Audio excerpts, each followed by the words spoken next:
इस क्षेत्र में आने के लिए जापान क्यों इंटरेस्टेड होगा? क्योंकि उसे पता है कि चीन जहां है उसे टक्कर देनी है, उसको नेचुरल पार्टनर कौन मिलता है? इंडिया।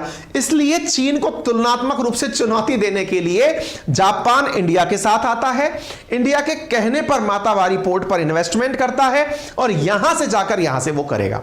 अब जापान को आप फायदा क्या दिखाओगे? जापान को आप फायदा ये दिखाओगे कि साहब आपका जो यहां पर आप इंडस्ट्रियल हब बनाओगे उसका यूज कौन करेगा? इंडिया। तो आप चिंता मत करो, आपको बढ़िया से पैसा रिफंड हो जाएगा। जैसे आपने मेट्रो में इन्वेस्टमेंट किया इंडिया के अंदर, हम पैसा रिटर्न करेंगे आपको। आप मातावारी पोर्ट बनाइए, हम उस पोर्ट से नॉर्थ ईस्ट में सामान मंगवाएंगे तो भी आप ही का फायदा है। नंबर दूसरा। नंबर तीसरा, बोले बांग्लादेश का इतना बड़ा कोस्टल लाइन जो है इसका लाभ उठाते हुए आप नेपाल को और भूटान को सामान पहुंचाइए। अच्छा, नेपाल और भूटान को अगर आपको सामान पहुंचाना है तो भी इंडिया होकर ही सामान पहुंचाना है। आपको ज्ञात होगा कि नेपाल को यदि कोस्ट चाहिए, क्योंकि नेपाल और भूटान लैंडलॉक कंट्री हैं। लैंडलॉक से मतलब इनको कोई भी समुद्री सीमा नहीं मिली हुई है। ऐसी स्थिति में इन्हें अगर सामान चाहिए तो भी समुद्री सीमा चाहिए। समुद्री सीमा है नहीं, समुद्री सीमा नहीं है तो क्या करें?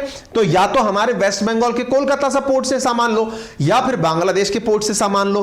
बांग्लादेश के पोर्ट पे सामान लेने के लिए बांग्लादेश को बेनिफिट होता था। जापान ने कहा मैं अपना हब बना रहा हूं, यहां से भूटान और नेपाल को सामान डिलीवर करेंगे।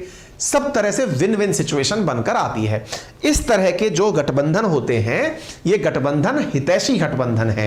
एक पक्ष जो आपका यहां पर आपको लग सकता है वो ये है, सर अगर हम इस इन्वेस्टमेंट को अपने यहां ले लेते वेस्ट बंगाल के अंदर और हम बांग्लादेश के साथ में संबंध अच्छे रखते तो हमको फायदे भी तो बहुत होते। बिल्कुल होते, लेकिन कुछ रिश्ते डिप्लोमेटिक रूप से रखे जाते हैं ताकि इनके दूरगामी परिणाम निकल सके हमारा और जापान का। अब जापान जब पैसा लगा देगा तो अपने हितों की रक्षा करने के लिए भी आएगा, अपने हितों की रक्षा करने के लिए आएगा। हम तो चाहते ही हैं कि हम 1 और 1 11 हो जाएं।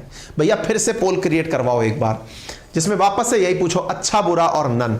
बताइए जापान में जापान द्वारा बांग्लादेश में जो किया गया इन्वेस्टमेंट है वो भारत के लिए अच्छा है, बुरा है या फिर न्यूट्रल हैं आप अभी भी?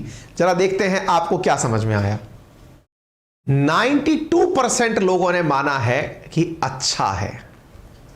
अब आ गई बात समझ में? Decision change. इसीलिए आपसे यह सवाल पूछा गया था।